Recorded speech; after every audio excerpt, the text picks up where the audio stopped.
नमस्कार सगळ्यांना. आज आपण बघणार आहोत आपल्याला जर ऑडिओ फाईल तयार करायची असेल तर आपण ती कशी करू शकतो. तर त्याला व्हॉईस रेकॉर्डर असं म्हणतात. तर हे काहीच्या मोबाईलमध्ये पहिल्यापासूनच असतं.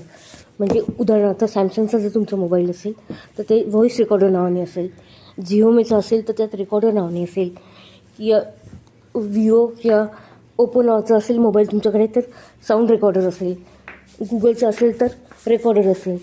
ते या पद्धतीने ते ॲप नावाने ॲप असतं. त्या ॲप आपण उघडायचं, ओपन करायचं, जे बटन असतं ते दाबायचं. तुमचं बोलणं किंवा गाणं तिथे रेकॉर्ड व्हायला सुरुवात होईल. मग तुमचं बोलणं झालं की पूर्ण झालं की ते परत बटन दाबायचं, स्टॉपचं बटन दाबायचं म्हणजे ते, आणि तो विचारतो आपल्याला फाईलला नाव द्यायचं आहे का.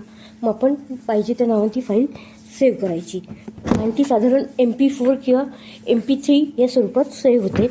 म्हणजे ती आपल्याला कुठल्याही व्हिडिओसाठी पण वापरता येते, ऑडिओसाठी पण वापरता येते आणि त्या फाईलचा आपल्याला काही कन्वर्ट न करता उपयोग करता येतो. तर मैत्रिणींनो, तुम्ही हे करून बघा. अतिशय सोपं आहे आणि तुम्हाला कसं वाटतं ते मला नक्की सांगा. जय हिंद.